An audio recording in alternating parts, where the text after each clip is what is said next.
Good morning, नमस्ते, सुप्रभात बच्चों। हिंदी की कक्षा में मैं विवेक मिश्रा एक बार फिर से आप सभी का स्वागत करता हूं। आप इस समय पाठ 18 पढ़ रहे हैं और पाठ 18 के पहले और दूसरे भाग में आपने पाठ से संबंधित जानकारी हासिल की।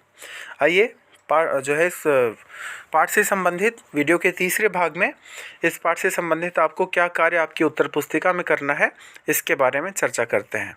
सबसे पहले आप दिनांक लिखेंगे, आज का जो दिनांक है वह लिखेंगे और आज का दिन लिखेंगे।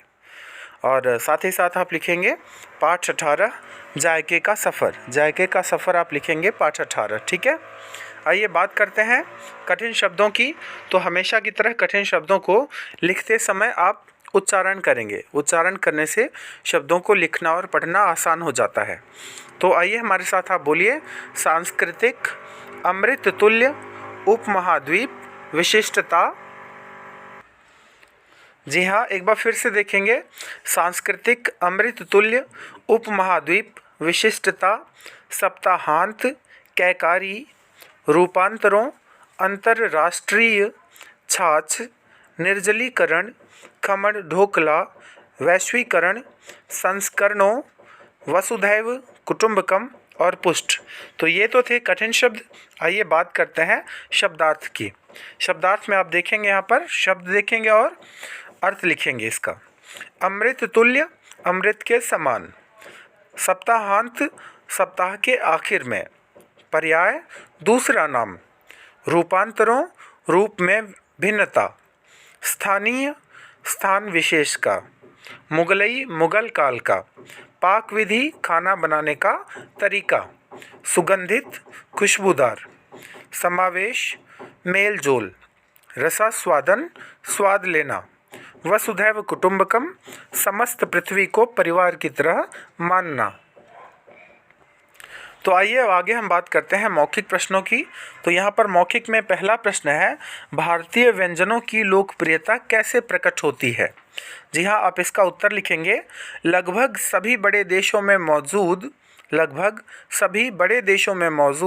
भारतीय भोजनालयों पर लगने वाली भीड़, विदेशियों की भीड़ से भारतीय व्यंजनों की लोकप्रियता प्रकट होती है।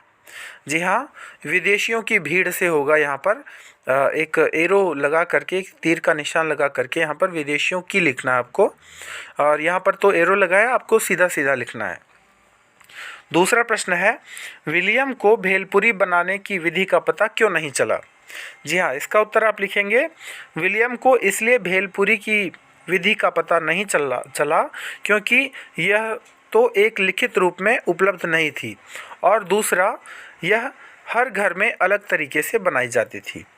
तो आपको पता चल गया होगा कि विलियम को भेलपुरी बनाने की विधि का पता कैसे नहीं चला, क्योंकि यह लिखित रूप में उपलब्ध नहीं थी और सबके घरों में अलग अलग प्रकार से बनाई जाती थी। तीसरा प्रश्न है, गुजराती व्यंजनों की क्या विशेषता है। प्रश्न है, गुजराती व्यंजनों की क्या विशेषता है। यहाँ पर ये ग प्रश्न में जो दौड़ कर आए हुए लड़के होगा, ये गलत लिखा हुआ है, आपको सही लिखना है। प्रश्न है, गुजराती व्यंजनों की क्या विशेषता है। इसका उत्तर आप लिखेंगे। गुजराती थाली में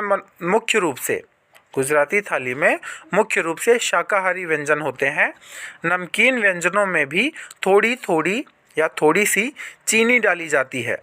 घर का बना अचार, खिचड़ी, छाछ यहाँ का मुख्य भोजन है। ठीक है। जी हाँ, यहाँ पर चौथा प्रश्न है। चौथा प्रश्न क्या है, ये देखेंगे।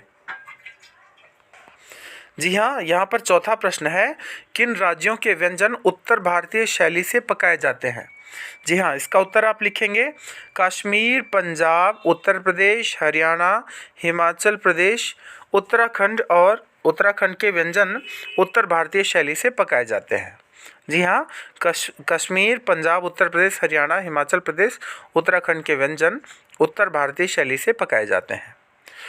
अगला प्रश्न है यहाँ पर मौखिक का, पूर्व भारतीय खाना किस लिए प्रसिद्ध है। जी हाँ, पूर्व भारतीय खाना किस लिए प्रसिद्ध है, इसका उत्तर आप लिखेंगे। पूर्व भारतीय खाना विशेष रूप से मिठाइयों जैसे रसगुल्ला, चमचम, संदेश आदि के लिए जाना जाता है। पूर्व भारतीय खाना विशेष रूप से मिठाइयों जैसे रसगुल्ला, चमचम, संदेश आदि के लिए जाना जाता है। ठीक है।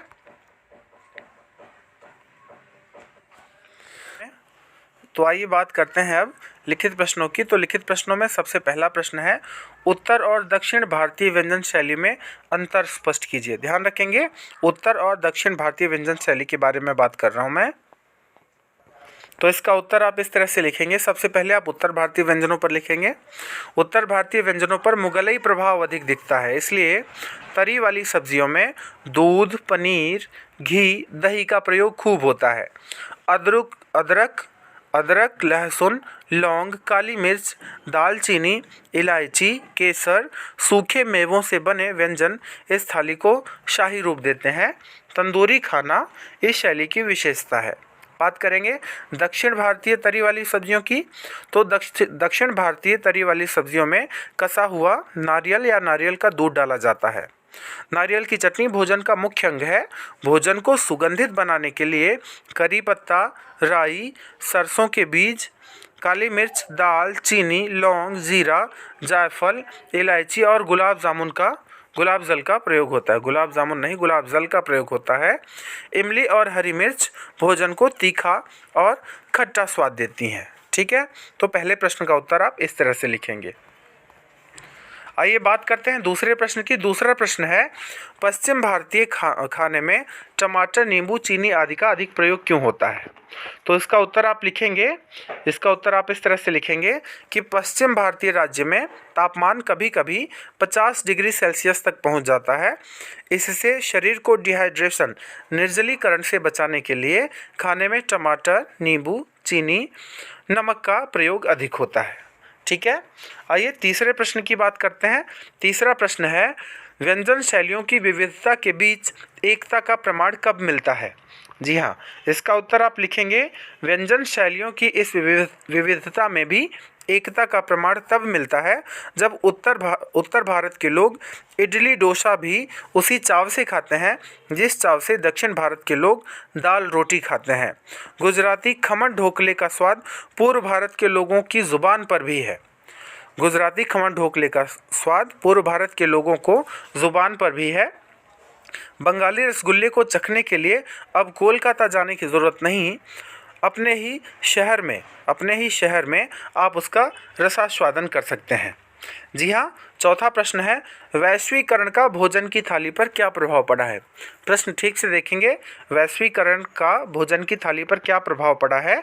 इसका उत्तर आप लिखेंगे, वैश्वीकरण के चलते भारत और अन्य देश के लोगों का अंतर्राष्ट्रीय आवागमन बढ़ा है। फिर से देखेंगे, वैश्वीकरण के चलते भारत और अन्य देशों के लोगों का अंतर्राष्ट्रीय आवागमन बढ़ा है। आवागमन मतलब आना जाना। अब अनेक विदेशी व्यंजन भी भारतीय रूपांतरों के साथ लोगों को परोसे जाते हैं। देशी, चाइनीज़, आलू टिक्की, बर्गर, हर्बल पास्ता के रूप में विदेशी खानों के चटपटे भारतीय संस्करणों की खुशबू से ही मुंह में पानी आ जाएगा। ब्रेड आज भारत के सभी घरों में नाश्ते के रूप में खाई जाती है। जी हाँ, अगला प्रश्न है यहाँ पर, भारतीय मिठाइयाँ 7 समंदर पार लोगों के दिलों में कैसे मिठास घोलती हैं? इसका उत्तर आप लिखेंगे। ये आखिरी प्रश्न है, इसका उत्तर आप लिखेंगे, भारतीय मिठाइयाँ तो पूरे इंग्लैंड, फ्रांस, संयुक्त राज्य में इतनी लोकप्रिय हैं कि इन्हें यूरोपियन और उत्तरी अमेरिकन व्यंजनों में भी शामिल कर लिया गया है। ध्यान रखेंगे कि भारतीय मिठाइयाँ तो पूरे